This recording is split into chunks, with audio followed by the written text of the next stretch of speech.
Bagi saya, siang hari ini sebuah kehormatan dipanggil Kang Randy untuk bergabung dengan saudara-saudara semua. Dan sebagai seorang introvert, berada di panggung dengan 1000 orang, agak gemeter juga saya. Jadi, mohon izin jika suara saya terbata-bata karena memang saya tidak biasa berdiri di panggung. Dan 1 jam ke depan diminta Kang Randy untuk memberikan sesuatu yang baru pada teman-teman supaya SSN ini bisa tumbuh bukan sekedar 2 kali lipat, 3 kali lipat, tapi bisa berlipat-lipat. Dan saya mulai mungkin ceramah atau kuliah zuhur ini dengan buku yang baru saja selesai saya baca, judulnya The Winner Takes All. Saya ini penggemar buku, jadi 1 bulan 2 buku saya baca. Dan salah satu buku yang hari ini saya mau share adalah tentang The Winner Take All atau pemenang mengambil semuanya. Di buku tersebut ada hal yang menarik, bahwa tahun 80-an anak muda banyak yang kaya. Tahun 90-an, anak muda yang kayanya lebih sedikit dibandingkan dengan yang tahun 80-an. Tahun 2000-an, lebih sedikit lagi dibanding yang tahun 90-an. Dan sekarang 2018, 2 dekade kemudian, dibandingkan 1 dekade yang lalu, anak muda yang kaya lebih sedikit. Mengapa? Pertanyaan itu banyak timbul dari studi yang panjang oleh sang penulis. Karena yang senior-senior, the winner takes all, sudah ngambil. Contohnya begini, kalau saya misalnya mau mentransfer ke Kang Randy uang $1000, kita datang ke Bank Mandiri, kemudian saya isi formulir, saya kasih ke kasir, gitu kan.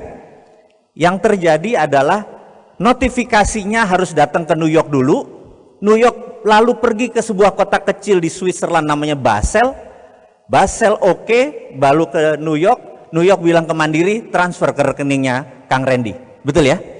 Dan ada jasa 0,00 sekian. Kesimpulan, Basel itu adalah milik sebuah keluarga. Yang seberapa kaya saya dan Kang Randy buat, apa yang terjadi? Dia mendapatkan 0,00 sekian. Dia yang disebut the winner takes all. Dia sudah ambil dari seluruh transaksi. Itu yang harus yang jadi pertanyaan berikutnya oleh penulis adalah, dengan adanya sistem ekonomi dunia saat ini yang ada, pertanyaannya adalah, perbedaan kaya miskinnya makin mendekat atau makin melebar? Pertanyaan kedua, orang kayanya makin banyak atau makin sedikit? Yang 0,01% yang di atas itu dia juga, karena dia the winner takes all. Karena kita tahu kemiskinan tidak hilang, kesimpulannya adalah sebenarnya sistem itu doesn't work, sistem itu fail. Jadi kalau kita mau maju, kalau SSN mau maju, kalau kita saudagar-saudagar muslim dan lain sebagainya ini mau maju, stop menggunakan lantai dansa yang diciptakan oleh mereka. Setuju? Lantai dansa kita ini di zaman kekhalifahan sudah dilibas sama mereka, bener nggak? Sudah masanya kita bangkitkan lagi atau buat baru, itu kuncinya. Cara buatnya bagaimana? Ini yang jadi pertanyaan. Inilah yang teman-teman hari ini berkumpul selama 3 hari, ujung-ujungnya kita harus membuat sesuatu yang baru. Setuju nggak? Prinsipnya begini, ada buku kedua, namanya The End of Alchemy. The End of Alchemy. Penulisnya adalah mantan gubernur Bank Sentral England. Beliau mensarikan kira-kira begini. Sejak zaman manusia punya peradaban, berapa ribu tahun yang lalu, ada sejarah menyatakan 2000 tahun yang lalu, ada yang 1000 tahun yang lalu, peradaban. Atau ada yang 6000 tahun yang lalu sejak Babilonia, itu adanya peradaban. Cita-cita manusia itu sampai sekarang tidak berubah, hanya dua. Ingin kaya raya dan ingin umur panjang sehat selalu, betul ya? Hanya dua itu, gitu. Nah, yang ingin umur panjang dan sehat namanya eliksir. Eliksir adalah misalnya sekarang ketemu stem cell, di mana orang yang 70 tahun dikasih stem cell bisa kayak umur 50, bisa kayak umur 40. Stem cell disebut eliksir, dan banyak sekali eliksir-eliksir baru diciptakan. Di sisi lain, kalau orang bisa menciptakan kemakmuran atau kekayaan, dia diberi nama alkemi. Jadi misalnya Merlin, sang penyihir guru-guru para raja di Eropa, dia bisa menciptakan emas, itu disebut alkemi. Nah, alkemi ini kita harus punya. Jadi diri kita harus punya alkemi, organisasi kita Saudagar Nusantara harus punya alkemi, bahkan Indonesia harus punya alkemi. Saat ini saya yakin Indonesia tidak punya alkemi, betul ya? Kalau ditanya nih pejabat sekarang, maaf ya, kita tanya, Indonesia mau kemana? Nation interest Indonesia kemana? Ada yang bisa jawab? Kalau Anda nggak bisa jawab, Anda bayangin, kita nih supir taksi, tahu-tahu orang Indonesia masuk, ditanya sama supir taksinya, mau kemana? Terserah, bener nggak? Itu yang terjadi pada saat ini karena Indonesia tidak punya nation interest, karena Indonesia tidak punya alkemi, betul ya? Tapi bukan kita yang berada di ruangan ini, setuju? Alkemi itu apa? Saya ceritakan dulu. Ada sebuah keluarga tahun 1800 mengumpulkan batuan-batuan. Selama 40 tahun dia kumpulkan, dan dia dan keluarganya, jadi ada yang di Afrika, di Austria, di Australia, di Eropa, di Amerika Latin, mereka mengumpulkan batuan. Dan batuan tersebut selama 40 tahun keluarga tersebut kira-kira menguasai 70-80% batuan, entah dari tambangnya atau dari hasilnya. Di tahun 1840-an tersebut mereka declare bahwa simbolnya cinta adalah batu berlian. Diamond itu simbolnya cinta. Sekarang 250 tahun kemudian, di kepala kita simbol cinta adalah berlian, benar nggak? Itu sudah masuk, itu yang disebut alkemi, karena itu berlian dikontrol dengan ketat oleh keluarga De Beer, dari keluarga Oppenheimer namanya. Dia sudah the winner takes all, paham ya? Jadi Anda mau lawan pakai apa? Kita menemukan batu opak itu, terus kita ceritain bahwa ini adalah simbol cinta, bisa nggak? Bisa, 400 tahun kemudian mungkin, betul ya? Itu yang kita sebut the winner take all. Dia sudah ambil semua. Atau cerita lagi yang nomor 2, ada mineral yang diproses menjadi metal. Metal itu Anda kenal mungkin namanya osmium, palladium, titanium, Anda kenal? Kalau di hukum Lavoisier itu apa? Tabel periodik, masih ingat? Itu termasuk logam mulia, precious group metal. Keluarga di Inggris ini mengumpulkan tahun 50-an, 1950-an sampai 1960-an, menguasai lebih dari 50% tambang dari mineral ini. Setelah diproses, benda itu bernama platinum. Platinum diimagekan, dicitrakan. Tahun 90-an, platinum diterima di dunia perbankan sebagai jaminan sama dengan emas. Paham? Keluarga ini kaya raya karena mengontrol platinum. pertanyaannya, kenapa nggak palladium yang lebih bagus daripada platinum, lebih kinclong emas putihnya? Karena tidak ada yang mengontrol. Ini yang kita sebut the winner takes all. Ini yang disebut alkemi. Kalau kita tidak punya alkemi, jangan harap kita bisa menjadi makmur, berdaulat, masuk ke yang tidak terkendali, alias yang kita ikut aja yang sistem yang sudah ada. Ya sudah, kalau ulang tahun perkawinan ya beliin berlian, bener nggak? Jaminan pakai emas, pakai platinum, atau ya pakai dolar, gitu kan kira-kira. Saya rasa saudara-saudara, sahabat semua yang berada di ruangan ini mulai berpikir, apa alkemi Anda? Apa alkemi organisasi Anda? Kalau Anda masih me too produk, terpaksa Anda ikut sistem yang ada. Ya, dan tidak mungkin Anda akan super kaya, nggak mungkin.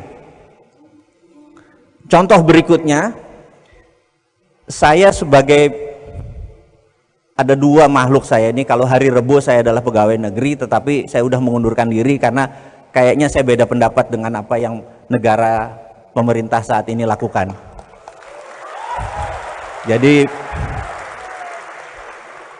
karena kebenaran adalah kebenaran, bener nggak? Versi saya loh ini ya, ngapunten ini. Jadi daripada tensi saya sampai beli tensimeter hanya untuk ngukur, ngecek 140/90 terus minum obat tekanan darah tinggi, paling enak adalah udah tidak berada di lingkungan yang membuat stres, bener nggak? Jadi, tapi saya mau menceritakan sedikit sebelum kita masuk ke topik bahas utama, adalah pentingnya untuk memahami geopolitik dan geostrategi. Saya belajar 6 tahun oleh negara untuk mempelajari ilmu beginian. Terus sampai sekarang asal mengajar di lembaga dari tahun 98 sampai sekarang. 4 tahun terakhir dengan Pak Ria Mizar Riyakudu sebagai staf khusus Menteri Pertahanan, dan saya mengundurkan diri di semuanya karena saya merasa ada yang nggak pas. Jadi saya mau ceritakan nggak pas, mungkin beberapa teman udah dengar, tapi sekedar saya ulangi bagaimana tidak pasnya gitu ya. Kita tahu pemerintah sekarang sangat suka membangun infrastruktur, setuju? Tidak salah membangunnya. Yang saya nggak suka adalah hutangnya, bener nggak? Jadi ada ribuan cara untuk membangun tanpa hutang. Jadi saya ceritakan dulu adalah di mana kita di Kementerian Pertahanan dulu, sekali lagi saya bukan sekarang, jadi saya bilang itu udah masa lalu saya. Kita panggil 3 departemen, BUMN karena dia akan membangun, kemudian Menteri PUPR, kemudian Menteri Perhubungan karena jalan kalau udah jadi yang ngelola Menteri Perhubungan, gitu kan? Sewaktu kita panggil, kita tanya, Bapak membangun jalan dari ujung Lampung sampai Aceh, saya angkat topi, betul ya? Yang saya mau tanya adalah, ada nggak jalan yang 3 km lurus? Mereka bertiga, pejabat ini bingung. Untuk apa Pak?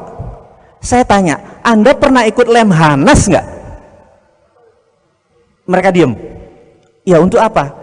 Kalau kita perang sama Malaysia atau Singapura, kapal perang kita bisa landing di mana pesawat kita, bener nggak? Oh itu toh gunanya, dan kita nggak minta biaya. Atau kalau di Kuala Namu, di Medan, ada kapal kecelakaan di landasan, ada 7 pesawat harusnya schedule udah landing, karena ada kecelakaan lagi diberesin, kapal itu muter-muter di Kuala Namu, 1 jam kemudian bahan bakarnya habis. Di mana bisa dimendaratkan? Oh nggak tahu Pak. Kamu gila kali yang ngelola negara, kayak bikin wali kota, saya bilang kayak gitu. Paham maksudnya?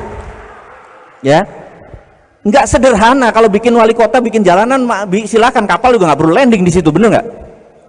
Terus saya lihat Departemen Perhubungan, saya bilang, Anda membangun 15 pelabuhan di perbatasan luar Indonesia, saya angkat topi. Triliun biayanya, saya angkat topi untuk menghidupkan ekonomi, betul nggak? Tapi kapal perang kita satu pun nggak ada yang bisa sandar, karena ada draftnya ketinggian, ada yang kerendahan, ngerti nggak? Kami nggak bisa bela negara. Jadi waktu kemarin Raja Ampat ada kapal yang nyangkut, kita nggak bisa protek karena Anda tidak ngerti bela negara. Bisa bubar negara kita ini, bener nggak? Ini bukan kampanye, maaf. Ini hanya menceritakan bahwa ngelola negara itu modalnya bukan dengan belusukan doang, nggak bisa. Ya, ini yang harus difahami kita. Ini yang harus difahami kita. Nah, nanti masuk ke pelajarannya nih. Jadi pelajarannya. Jadi saya mau menceritakan, dan ada salah satu sesi di mana saya harus ke Konawe, gitu ya. Siapa di sini dari Sulawesi Tenggara? Wah, saya nggak lihat juga nih ada silau. Jadi di Konawe saya landing 1 jam kira-kira kabupaten itu. Ada tobong pembakar, kilen pembakar, tingginya tuh sekitar 20 meteran. Saya bilang, kenapa menggunakan teknologi yang udah 20-30 tahun yang lalu? Bener nggak? Gini, tar. Ini pasti mengekspor utang nih, ngerti nggak ya? Nanti saya ceritakan tentang mengekspor utang nih. Saya cuma lihat, begitu saya masuk ini barang bekas, saya tahu nih ekspor utang nih. Gini ya, ini saya mau ceritakan. Saya iya pebisnis, betul kan? Bisnis kan mau untung gede. Jadi saya punya pabrik di Pasuruan, pinjem bank, riba kan? Betul ya, riba. Ya itu masa lalu kan, Tuhan Maha Pengampun kan?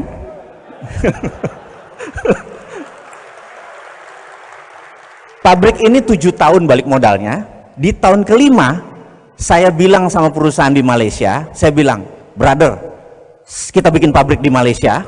Pabriknya adalah pemurnian plastik untuk menjadi solar. Berapa investasi? Tenang, investasi gampang. Saya pindahkan pabrik saya di Pasuruan. Dipindahkan, lalu berapa? Kamu 90%, saya 10%. Baik nggak? Kamu cicil ke saya, tapi harganya harga baru, bener nggak? Tapi kan dia nggak tahu harga baru, bener nggak? Jadi begitu ini pindah, dia nyicil ke saya. Nah ini kali ini halal, bener nggak pakai bunga. Jadi bisnis itu namanya saya ekspor hutang, dia bayar saya tunai, bener ya? Nah di Konawe sama persis. Saya bilang begitu 30 tower ini berdiri, saya bilang ini pasti ekspor hutang, bener nggak? Jadi bener, begitu saya lihat, bener barang bekas, iya kan? Dan Indonesia harus bayarnya ke negara mana tuh? Proyek itu paling nilainya 100 miliar kali, kita harus bayar 2 triliun, bener nggak? Saya bilang nih goblok ini pejabat kita nih, bener nggak? Mangkel nggak Anda, bener nggak? Setuju ya? Ini saya saksi mata langsung nih, saya bilang gitu. Terus saya bilang pulang deh kita, bener nggak, ke Jakarta?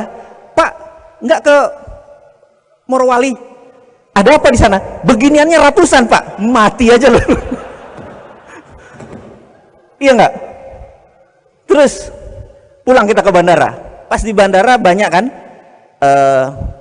Nggak, ini anggap aja hoax deh. Kalau kita ngomong bahwa ada orang Cina di Indonesia kan dibilangnya hoax kan? Ini hoax, udah gitu aja deh. Begitu pulang, saya lihat mereka pakai topi kan? Ini maaf ngomong nih. Saya ngelihat wajahnya. Anda tahu waktu saya sekolah 6 tahun, salah satu keilmuan saya adalah micro expression. Micro expression adalah membaca wajah, betul ya? Jadi kalau otot manusia itu misalnya tangan ada bicep, ada tricep, ini paling major muscle-nya sekitar 5-6 biji. Tapi wajah manusia itu ada 400 minor muscle. Yang kalau dia kecewa bentuknya berubah, kalau dia bahagia bentuknya berubah, kira-kira gitu. Tahunan saya mempelajari, saya kan ngelihat ekspresinya. Kenapa? Karena gini, saya 6 bulan di State Penitentiary, penjara kelas kakap, saya interview orang. Anda tahu orang ke-100 saya bilang ini pembunuh nih, ini pedofil nih, karena udah kelihatan tampangnya. Setuju ya? Anda bayangkan begitu saya jalan, saya bilang sama supir yang di Konawe itu, bentar, berhenti. Orang tuh jalan, saya liatin. Dalam hati saya bilang, ini narapidana ya? Ngerti maksudnya? Jadi buruh di sana belum tentu orang normal loh. Dibuang biar kita yang nanggung. Saya bilang gendeng, anggap bicara cuma 1 orang. Tapi narapidana loh, bener nggak? apalagi ratusan atau ribuan. Saya nggak menuduh bahwa dia narapidana karena datanya tidak ada, tapi hati saya udah bicara, ini inmate, ini orang narapidana. Jadi saya boleh dituduh hoax, karena saya juga tidak menyatakan bahwa itu pasti, tapi feeling loh, mungkin bisa salah. 6 tahun kuliah dengan 20 tahun pengalaman di dunia beginian, bisa saja salah, karena manusia, bener nggak? Tapi ini saya jadi mangkal banget, bener kan? Kenapa mesti berhutang? Ini harus disudahi, betul ya? Caranya bagaimana? Jadi saya berdiskusi sama sahabat saya, dia senior saya, jauh senior saya. Dia bernama Michael Hudson. Profesor Michael Hudson ini mempunyai konsep berbeda dengan yang ada di dunia ini. Jadi di Amerika itu walaupun negara ini sontoloyo dan ontohot, tapi kebebasan berpikirnya boleh diakui, boleh kita respect, gitu ya. Jadi dunia ekonomi di Amerika itu terdiri dari 2 mazhab. Mazhab Ivy League, atau mereka yang kuliah di Ivy League. Ivy League itu ada Cornell, Columbia, ada Harvard dan lain sebagainya, yang biasanya lulusannya pergi ke Wall Street. Non Ivy League kerjanya di bank, ujung-ujungnya di IMF dan World Bank, gitu ya. Ada 2 mazhab. Pemerintah saat ini semuanya mazhabnya mazhab ini nih, bener nggak? Sementara uang perputaran di dunia ini 70% dari Wall Street. Contoh, Alibaba listingnya di mana? Di New York, bener nggak? Yang punya Wall Street, paham ya? Jadi kita lihat nih, hati-hati nih Wall Street ini. Nah, kemudian mazhabnya yang tadi, yang ke IMF, World Bank ini punya lembaga rating, namanya Standard and Poor, punya Moody's gitu. Mereka bisa merating sebuah negara, Indonesia BBB misalnya gitu, bener nggak? Kemudian di lobby naik jadi BB plus, bener nggak? Investor datang nggak? Belum tentu, karena investor itu yang menunggu adalah rating dari Wall Street. JP Morgan kasih Indonesia berapa ratingnya? Goldman Sachs berapa kasih Indonesia ratingnya? Paham ya? Kalau ratingnya turun, mereka nggak masuk. Jadi kita jangan dibohongin dengan data, paham ya? Datanya benar, tapi karena orang nggak ngerti, oh iya ratingnya naik, hebat ya pemerintah sekarang, betul ya? Paham ya? Nah, ini ada makhluk ketiga. Yang Hudson punya metode ini beda sama yang pemerintah punya, swasta punya, dia ketiga. Georgia adalah negara berdaulat yang diserang sama Rusia. Crimea, negara berdaulat, diserang oleh Rusia. Anda tahu? Enggak tahu, nggak apa-apa. Karena bacaan kita memang dulu, zamannya TVRI masih 1, kita berita internasional tuh up to date. Sekarang berita internasional ditutup. Bener nggak? Anda nggak tahu jadinya apa di luar itu ya. Nah, pada saat ekonomi 2 negara ini goncang karena dimainin oleh Rusia, Michael Hudson membantu perekonomiannya. Kemudian Venezuela yang menyerang Amerika dengan ekonomi, pakai narkoba, diserang balik sama Amerika dengan economic hitman, mata uangnya dijatuhin, begitu ya. Michael Hudson berdiri di sana, Venezuela masih berdiri. Terakhir Erdogan, kudeta gagal di belakangnya Amerika, karena Erdogan ke Rusia dan ke Cina, disikat lagi lira. Erdogan panggil Hudson sebagai penasihat keuangan, stabil lagi lira, didukung oleh Qatar. Jadi ada banyak cara pada saat mereka bermain economic warfare atau perang ekonomi yang dilakukan oleh Amerika, itu bisa di counter dengan teorinya Michael Hudson. Hudson ini sahabat saya, nanti saya ceritakan sampai sana, karena saya harus menceritakan banyak sebelum topik kita utama masuk. Setuju ya? Ilmunya nggak keberatan ini. Kita bagi 3 periode ekonomi. Tahun 1931 di mana ada Great Depression. Anda ingat ya? Dunia dan Amerika mengalami Great Depression 1931. Sebelum 1931, teori ekonomi basicnya menggunakan Adam Smith, tidak ada bank sentral. Karena money, uang, hanya greasing the transaction. Uang itu hanya alat bayar untuk melumaskan saja. Zaman sebelum tahun 1931, kita tidak memuja uang, tidak memuja bunga seperti saat ini. Biasa saja. Setelah tahun 1931, John Maynard Keynes yang disebut Keynesian mempunyai teori bahwa harus decentralize, harus dikontrol. Periode setelah itu dinamakan Keynesian periode, di mana adanya bank sentral di sebuah negara. Karena itu IMF ngontrolnya di bank sentral, bener nggak? Dimana kalau nanti kayaknya nggak mungkin salah satu di antara kita jadi presiden, nomor satu adalah tutup Bank Indonesia, pindahkan Bank Indonesia di bawah Menteri Keuangan, hanya departemen atau dirjen moneter saja.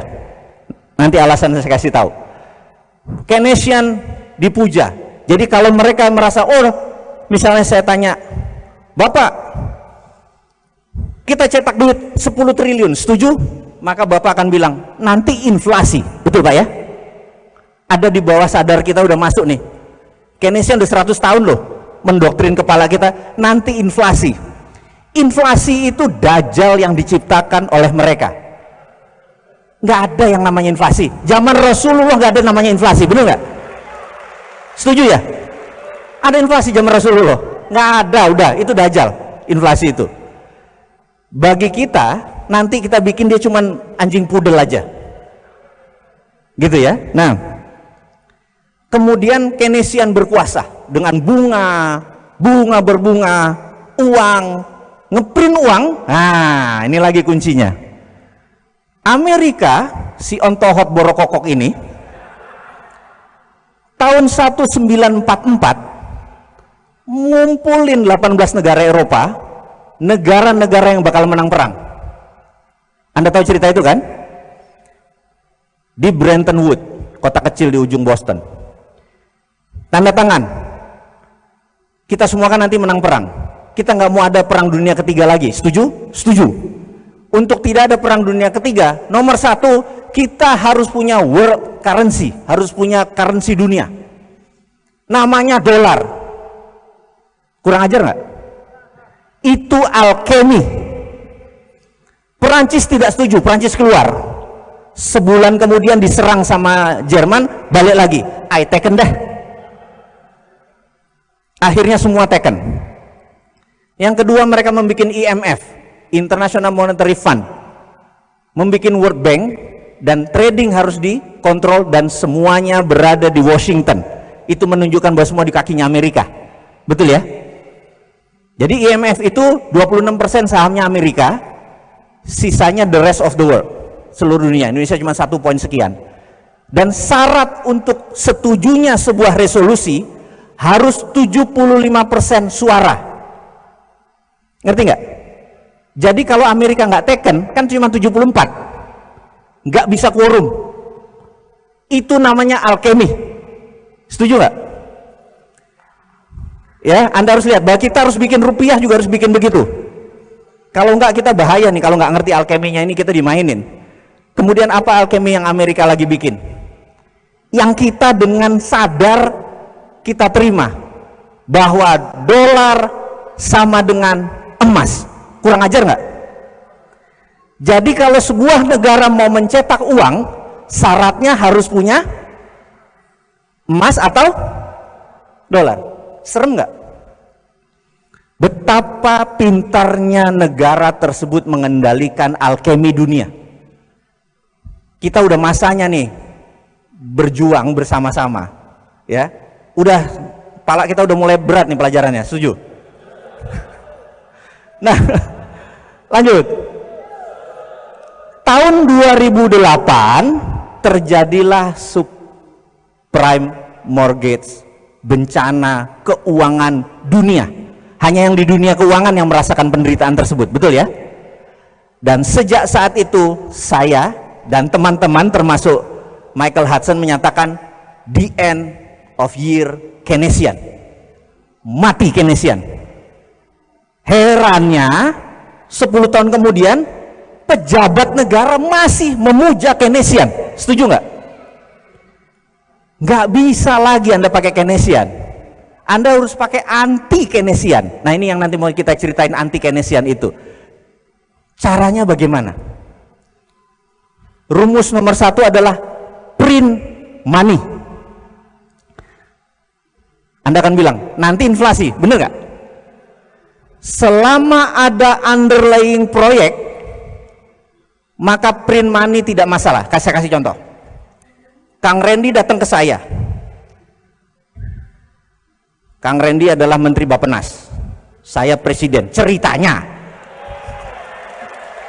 kalau ngayal boleh kan sampai top kan, bener nggak, ada ongkosnya. Kang Randy bilang, Mas, kita mau bangun 100.000 rumah, setiap tahun saya perlu 100 triliun, bener nggak? Saya bilang oke.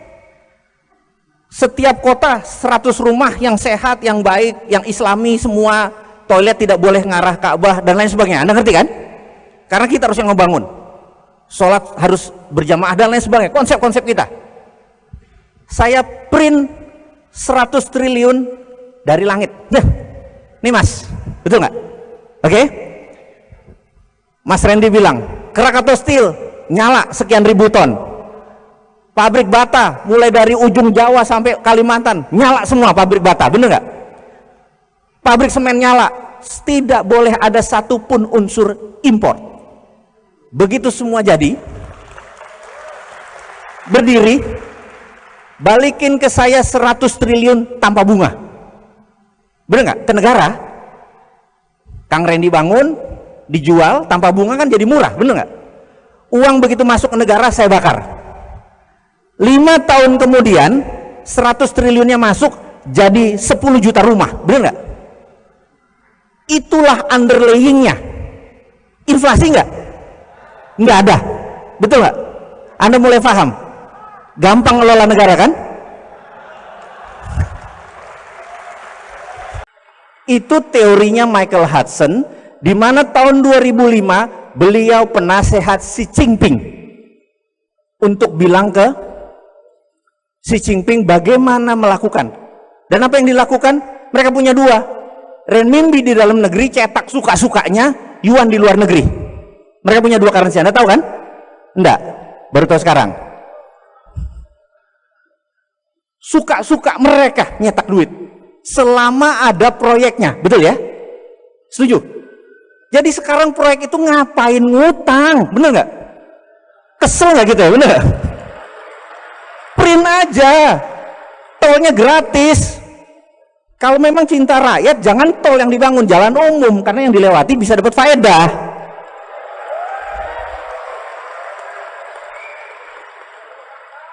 Sudah ngerti cara bangunnya negara? Oke, mau lanjut atau udah? Nah, apa yang dilakukan oleh negara satu lagi nih? Karena kita tahu ada negara besar satu lagi yang punya nation interest, yang punya 1,3 miliar penduduk, yang pengen 1000 tahun masih negaranya ada. Bener nggak? Nation interest mereka juga pengen negaranya survive, betul kan? Seperti kita pengen negaranya juga utuh sampai 1000 tahun lagi, gitu kan? Yang dilakukan mereka bisa printing money di lokal, tapi mereka tidak strong, tidak kuat. Yang dilakukan adalah, oke, ini sekali lagi saya sama Kang Randy lagi nih. Kang Randy bilang, Mas, gimana caranya kita punya banyak dolar sebagai cadangan kita untuk bisa punya apa? Deterrent faktor, faktor penggentar. Oke, Akang pergi ke Papua Nugini, cari orang yang dekat sama presiden atau perdana menterinya, paham ya? Kang Randy kirim intelijen, cari di sana presidensi. Anda ngerti presidensi? Presidensi orang yang dekat presiden, orang yang mempengaruhi perdana menterinya Papua Nugini. Terus intelijennya lapor ke Kang Randy bilang, sudah dapat. Dia pokoknya oportunis, dekat dan bisa mempengaruhi Perdana Menteri Papua Nugini. Gitu ya. Oke. Namanya siapa? Larry. Oke, Larry. Jangan dipanjangin Larry-nya ya. Kemudian bilang sama Larry, mereka bikin proyek yang lama balik modalnya. Tapi ada streaming of income. Pelabuhan, bandara, jalan tol, bener ya? Yang panjang, yang kalau perlu tidak lama balik modalnya. Ngerti nggak? Oke. Nanti kalau ditanya uangnya ada. Pokoknya lo kerja aja, gitu ya. Gitu ya. Lalu Kang Randy bilang, ini gimana proyeknya? Ini 10 billion dolar Anda pegang, Anda bilang sama si Larry, duitnya sudah ada di Bank Indonesia, bener gak? Transfer ke Bank Papua Nugini, enggak bisa, bener gak? Kemudian dari uangnya tadi, apa yang Kang Randy lakukan? Krakatau Steel nyala, semen nyala, semua nyala, bener gak? Lalu kita kirim 100% material ke Papua Nugini, kirim SDM ke Papua Nugini, uang ke Papua Nugini, setuju ya? Jalan tol jadi di Papua Nugini, urusan gak ada isinya, urusan nanti, bener gak? Pelabuhan jadi di Papua Nugini, bener gak? Udah jadi lapor, udah jadi, siap, tagih dolarnya, masuk, setuju? Itulah kita namakan ini semua adalah Spice Road, jalan rempah. Wah gitu. Bisa nggak? Itu cara mendatangkan dolar, bener nggak? Ada nggak sebuah negara sekarang melakukan itu?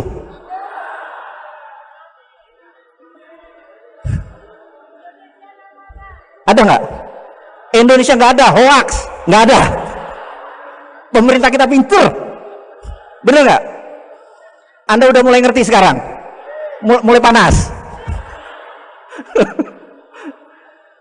Guru besar itu adalah Michael Hudson, yang dia bilang, if you become the presidency, kalau kamu si Ontohot ini deket sama presiden atau kamu sendiri presiden dengan didukung teman-teman SSN, saya penasihat keuangan kamu, bener nggak? Saya bikin kamu lebih besar dari negara sekarang karena kamu mempunyai sesuatu yang negara lain tidak punya. Nah ini mulai mikir nih, apa? Indonesia negara keempat penduduknya terbesar di dunia, setuju? Dan negara muslim terbesar di dunia, setuju? Kalau kita punya bola dari plastik, dimasukin rempah-rempah, ada itu yang mengkilat-mengkilat glitter, lalu diputer bola tadi, rempah-rempahnya nempel di mana? Di tengahnya, bener nggak? Setuju ya? Bumi sudah muter berapa tahun sih? Sama porosnya 5 juta tahun, bener nggak? Itu semua mineral nempelnya di Katulistiwa. Kita zonanya terpanjang. Jadi sumber daya alam Indonesia dibandingkan 4 negara, kita yang paling besar. Setuju nggak? Karena kita yang paling besar, maka kita direbutin oleh 3 negara tadi, Amerika, Cina, India, untuk diambil sumber dayanya. By all means, apapun ongkosnya, lo minta duit, lo minta apa, dibayarin asal sumber dayanya didapetin, bener nggak? Karena itu negara besar itu ngincernya sumber daya alam. Amerika dengan minyak dan emasnya, Cina dengan rare earth, tanah jarang, nikel, koper, semua batu bara, semua disikat sama dia, bener nggak? Dan kita nggak sadar bahwa kekuatan itu adalah deterrent faktor, faktor penggentar. Kalau kita shutdown, kita tutup itu Indonesia, nggak ekspor mineral, apa yang terjadi? Dunia teriak, nggak ada nikel, bener nggak? Nggak ada pabrik baterai yang nanti berdiri, bener nggak? Nikel dengan kobalt jadi baterai, lithium, bener nggak? Anda bisa bayangkan betapa lemahnya saat ini karena tidak mengerti geopolitik dan geostrategi, tidak pernah ke Lemhanas semua pejabat-pejabatnya. Paham ya? Nah, ini kalau sudah mulai ngamuk gini, waktu saya tinggal 21 menit nih kayaknya nih.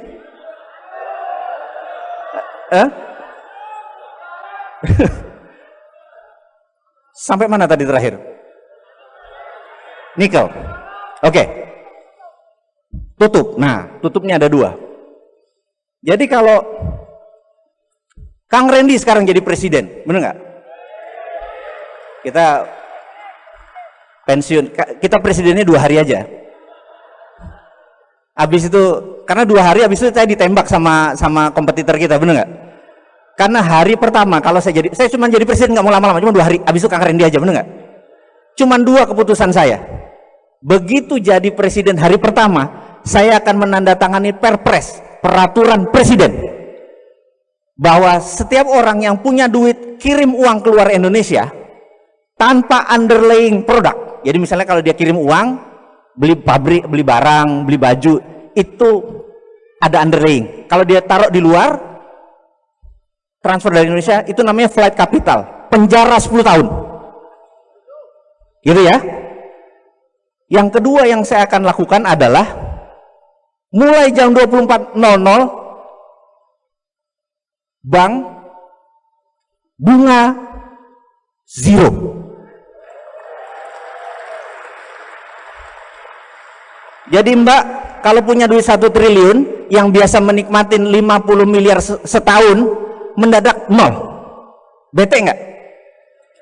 Ada 4.500 deposito di bank di Indonesia. Begitu 0, Anda ngapain? Anda cabut dari bank dan Anda invest di SSN. Mana proyekmu? Bener nggak? Dalam 1 malam 4.000 triliun bisa keluar semua. Nyari proyek di Indonesia saja karena nggak bisa keliling keluar. Bener nggak? Setuju ya? Ekonomi jalan dalam 1 hari doang. Bener nggak? Jadi 1 menandatangani apa tadi? Flight capital. 2 deposito 0. Syariah nggak negara kita ini? Halal nggak makan kita? Bener nggak? Hanya dengan perpres kalau presidennya niat, dan harus niat, bener nggak? Habis itu saya ditembak mati, bener nggak? Ada nggak yang nembak saya? Iya, orang yang punya duit triliunan bete, bener nggak? Mau ngirim keluar nggak bisa, tembak aja si Mardigu itu, bener nggak? Saya mati, insya Allah syahid, bener nggak? Yang jelas waktu dimakamkan upacara militer. Oh keren bos, udah didoain syahid, upacara militer top, bener nggak? Apa nggak enak hidup kayak gitu? Iya kan, matinya enak, hidupnya enak, bener nggak? Itu habis itu ya Kang Randy aja, bener nggak? Yang masih muda, kita udah kepala 50, naik tangga aja gemeteran tadi gitu. Kang Randy keputusannya lanjutin. Apa yang Kang Randy lakukan? Lihat peta Indonesia. Indonesia satu-satunya negara yang memiliki laut di dalam wilayahnya, betul nggak? Yang lain lautnya di pinggir, bener nggak? Indonesia lautnya di tengah. Ada 9 lagi, Anda tahu? Laut Banda, Laut Jawa, Arafuru, lupa. Lupa sejarah. Betul ya? Dan Indonesia punya 4 selat utama dunia dari 7 selat utama dunia. Bayangin, keren nggak? Ada Suez, ada Panama. Kita punya 4. Selat Lombok, Selat Makassar, Selat Sunda, Selat Malaka. Itu selat utama dunia. Indonesia yang punya. Australia 60% produknya dikirim ke Cina. Nikelnya, batu baranya itu lewat Selat Lombok, Makassar langsung ke Cina, benar ya? Kalau kita bilang lewat, bayar $1, benar nggak? Dia nggak mau bayar, dia puter lewat Papua Nugini, lewat utara, ongkosnya 6 hari atau naik 5% lebih mahal. Rugi dia, benar nggak? Lebih baik bayar, gitu ya? Kenapa kita nggak segitu berdaulatnya sih? Pemimpin kita kemana aja, bener nggak? Masa 1000 hari kerja 600 hari belusukan? Ini maaf ya, maaf ini mana NKRI mu gitu. Setuju ya? Terus ini kalau kita lihat peta dunia, negara produsen itu adalah Jepang, Korea Selatan, Cina, ada Shenzhen, Guangdong, Shanghai, bener nggak? ada Taiwan, itu 20% produknya pergi ke Amerika Utara, Kanada, Amerika Utara, Amerika Latin. 80% pergi ke Eropa, Afrika, dan Asia Barat, semua lewat Indonesia. Betul ya? Kalau Kang Randy mutung, ditutup, bek, nggak boleh lewat Indonesia, lu muter lewat Papua di Selat India, apa yang terjadi? Cina rugi triliun dolar karena nilai barangnya 2000 triliun dolar. Paham? Kalau kita minta $1 aja, itu nilainya 200 billion atau 2000 triliun. Indonesia tidak perlu ngutang, hanya kita tutup itu semua jadiin danau. Boleh nggak? Berani nggak? Kita bakal diserang sama banyak negara besar, berani nggak? Berani, bos, karena kita di dalam sendiri sudah kaya. Iya, bener nggak? Jadi nyelesain masalah bener. Ngutangnya dari mana dari tadi? Solusinya banyak, bener nggak? Tutup selat di Indonesia, bayar, dapat duit kita. Mineral yang banyak tadi, tiru apa yang Arab Saudi lakukan. Aramco Saudi merasa bahwa minyak dia cuma ada 20 tahun lagi. Sementara kehidupan itu ribuan tahun, bener nggak? Dia ubah corporate action negaranya. Dari petrodolar, dari petro menghasilkan dolar, dia mau ubah menjadi properti dan pariwisata. Karena dia punya Ka'bah yang sampai akhir zaman orang perlu datang ke Ka'bah, bener nggak? Dan dia perlu pelayanan, dia ubah. Jadi dia terbitkan namanya SWF, Sovereign Wealth Fund. Dia jaminkan cadangan minyaknya yang 20 tahun ke depan, 30 tahun ke depan, terbitkan. Jadi dia jual, dia terbitkan surat nilainya 2000 triliun dolar. 2 triliun dolar ini the biggest atau SWF terbesar di dunia karena negaranya mau dia ubah menjadi pelayan hamba Allah. Ya, SWF namanya. Kita cadangan nikel kita ambil atau koper kita, tembaga kita ambil cadangannya, terbitkan SWF hanya menjaminkan koper saja, itu nilainya besarnya bukan main. Sementara kita masih punya 130 mineral yang lain, benar nggak? Dan itu tidak ngutang karena berdasarkan jaminan. Uang ini membuat Freeport hanya menjadi kontraktor, tidak perlu dibayar 55 triliun. Paham? Dia kontraktor keluar, kita bayar. Kontraktor keluar, bayar. Kontraktornya jelek, geser, ganti. Kalau sekarang dia ambil aset kita, dia jaminkan, sekarang diambil balik. Tapi kenapa pakai duit? Tahun 2021 juga habis kontraknya, nggak usah bayar, bener nggak? Tapi memang beda sih ya, emang tingkat intelektual emang segalanya sih. Anda kalau dengar cerita saya selama 45 menit ini, kira-kira kelar nggak masalah bangsa?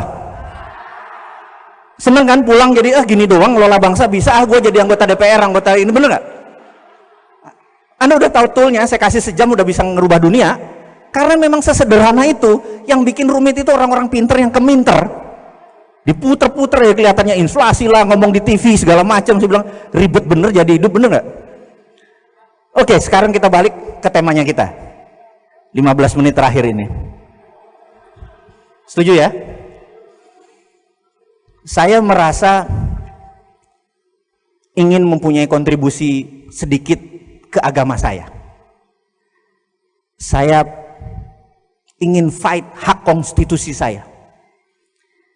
Bahwa tidak ada satu instrumen keuangan pun yang bebas riba saat ini, versi saya. Termasuk atas nama syariah atau atas nama apapun. Saya menganggap versi saya loh ya, ngapunten nih ya, maaf ya.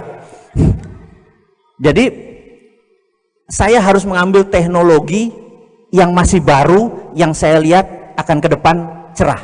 Yang saya incer pertama adalah, kalau kita kembali tahun 98, mundur sebentar, ada seseorang menawarkan saham Google ke Anda.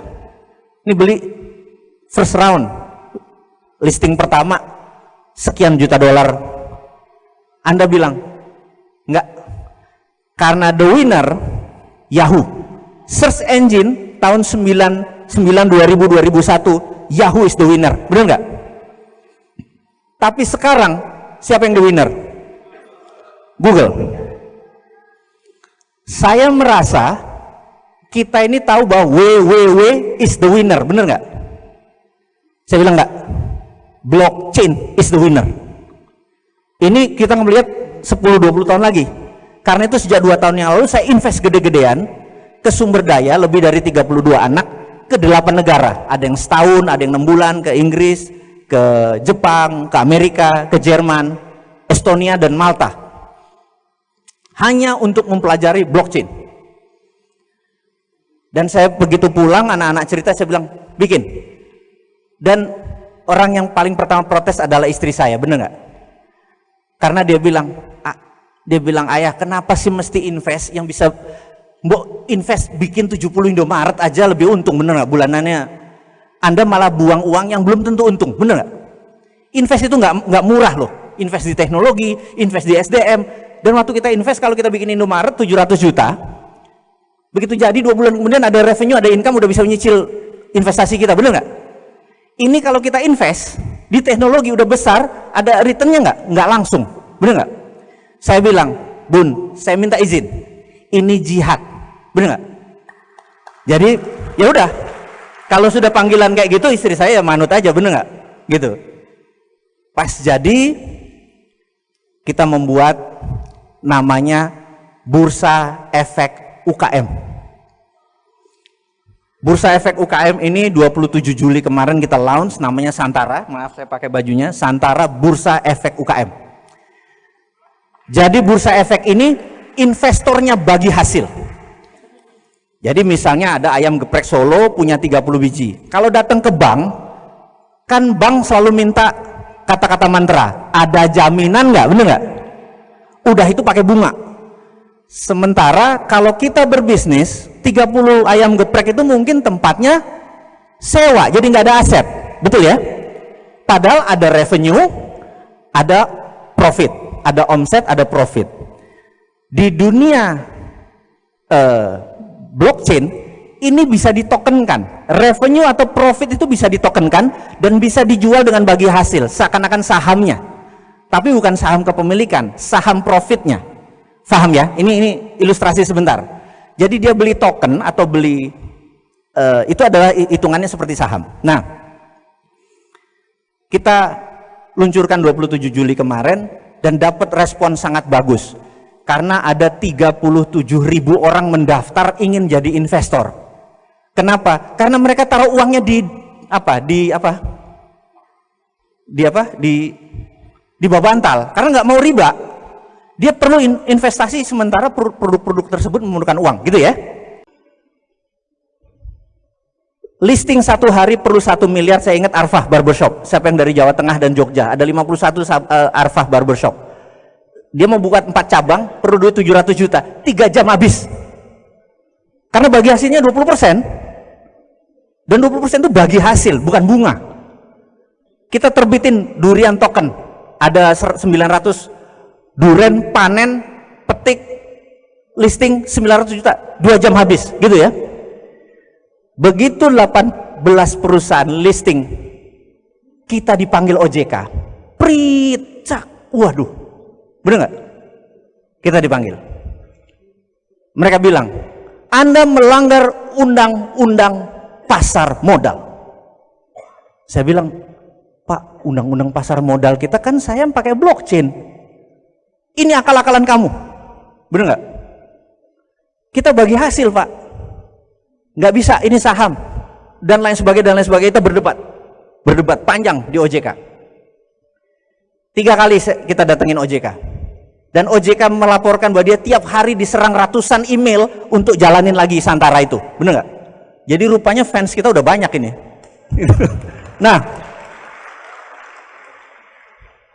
mereka tetap bilang bahwa tidak boleh beroperasi sampai izinnya keluar. Saya bilang, izinnya apa? Lagi diproses, mati nggak? Terus dia bilang, Anda 3 bulan sudah punya 18 emiten.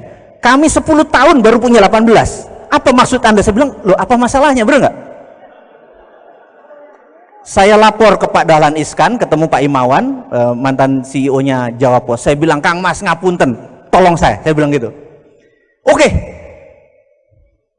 Ini maksudnya apa? Ini kami mau punya bisnis yang bebas riba. Apa jawaban Pak Imawan? Kita tuntut aja negara. Saya bilang, apa? Kita tuntut negara.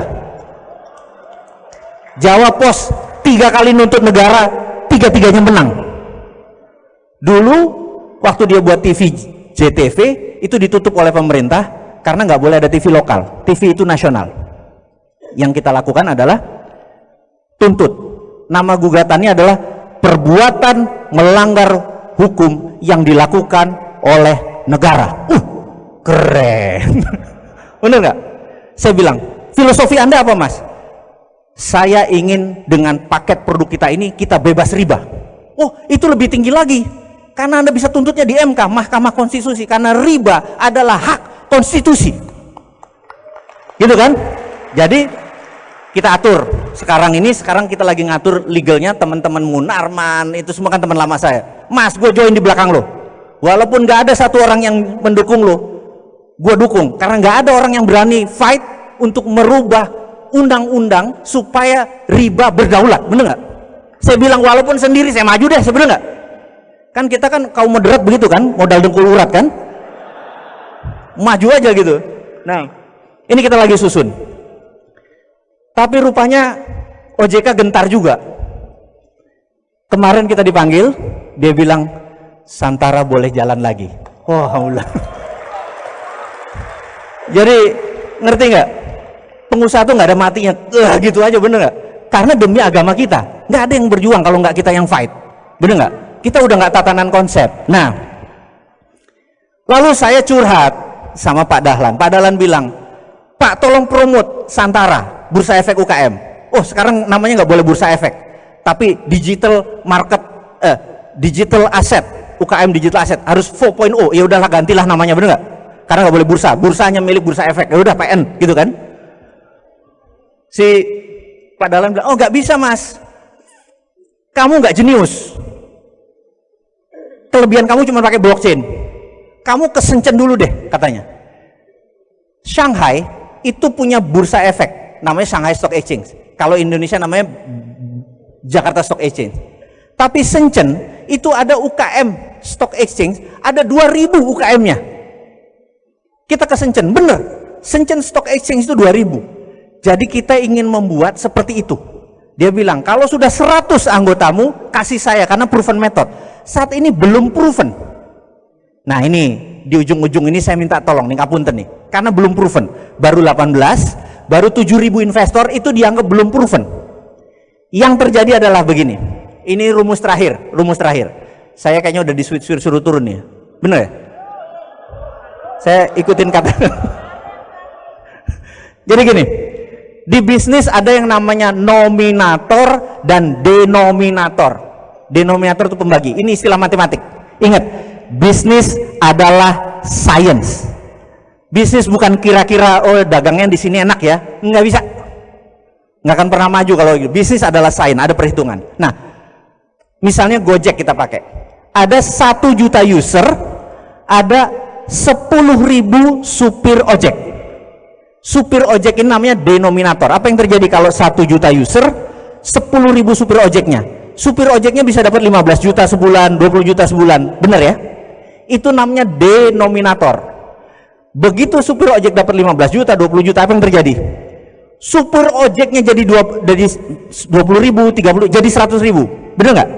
Pembaginya jadi banyak, apa yang terjadi? Pendapatan dia juga turun kan? Jadi 2 juta lagi. Yang dilakukan oleh Gojek adalah nominatornya dibanyakin lagi, paham ya? Terus sampai timbul keseimbangan yang namanya critical mass. Paham critical mass? Critical mass ini di satu titik ongkosnya tetap walaupun salesnya naik, jadi profitnya tak terhingga. Gojek sudah ketemu sekarang di 8 juta user, di 400.000 denominatornya, gitu ya. Ini begitu nambah 12.000, nambah berapapun, income dia naik, cost dia tetap. Karena itu perusahaan yang masih bakar uang itu belum ketemu critical mass-nya. Paham ya? Jadi bakar uang itu ada rumusnya, bukan begitu ketemu critical mass-nya, nggak sampai setahun triliunan balik. Kebayang ya? Nah, sekarang Santara. Santara punya 37.000 investor tercatat. Kalau Anda hari ini sekitar 1.000 datang jadi 38.000 nih. Rata-rata memberikan komitmen 10 sampai 20 juta rupiah. Kalau ada proyek dia mau UKM yang bagus. Jadi nilai underlying kita hampir setengah triliun, 500 miliar dalam portfolio Santara. Kami kekurangan UKM yang bagus. Paham ya? Jadi begitu ada UKM, beng langsung disamber, beng ada. Jadi saat ini saya minta teman-teman sahabat semua, cariin kita UKM yang bagus sebanyak-banyaknya, karena nanti ininya banyak dan terus akan menumbuh dan itulah menjadi ekosistem. Paham ya? Saya minta tolong dengan amat sangat, kalau ada UKM pergi ke Kang Randy, kalau ada investor pergi ke Kang Randy juga, bener nggak? Karena beliaulah yang mewakili SSN. Setuju ya? Saya nggak ada Kang Randy, nggak ada SSN, nggak ada apa-apanya juga. Kita perlu collaboration, perlu kolaborasi. Setuju ya? Nah, inilah misi Santara yang terakhir saya bicara dengan Hudson. Saya bilang, Mike, panggilan dia Mike. Mike, saya ada problem. Saya ceritakan ininya. Dia bilang, bentar. Apa yang kamu lakukan? Saya cerita, terus dia bilang, kamu consolidate bottom of pyramid ya. Jadi ini piramid ekonomi. Kamu konsolidasi UKM orang bawah untuk orang bawah. Kalau 1 miliar, misalnya Kang Randy ada proyek melepas 10% bagi hasil senilai 1 miliar. Kang Randy bilang, saya ikut 10 miliar. Tidak boleh. Karena cuma dibatasi 10%. Jadi kapitalis gak boleh masuk. Karena orang yang punya 50.000, 100.000, 200.000 yang boleh masuk. Kita consolidate bottom of pyramid. Dengan demikian ekonomi bisa ngedeket sama yang atas. Hudson bilang, ini Anda punya konsep, kalau jalan dia minta izin untuk dibuatkan Nobel, karena ini jenius katanya, mengangkat bottom of pyramid. Sadar ya? Paham ya maksudnya ya? Dan hari ini sahabat-sahabat semua, saya minta, karena ini cuma tool. Anda punya proyek sekarang udah bisa dibiayai oleh siapa? Oleh kita semua. Jadi bottom untuk bottom. Bottom of pyramid untuk bottom of pyramid. Konsepnya sudah jadi, softwarenya sudah jadi, izinnya sudah lengkap. Yang diperlukan adalah Anda punya ide untuk UKM maju, dan Anda punya uang daripada deposito haram, invest aja ke UKM. Santara tidak terima uang, karena direct langsung. Jadi kita bukan crowdfunding, kita nggak ngumpulin duit, enggak, langsung ke UKM-nya. Anda kebayang? Anda kebayang konsep bisnisnya, model bisnisnya, semua udah siap. Nah, akhirul kalam, saya ucapkan terima kasih buat waktunya. Semoga walaupun cuma sedikit,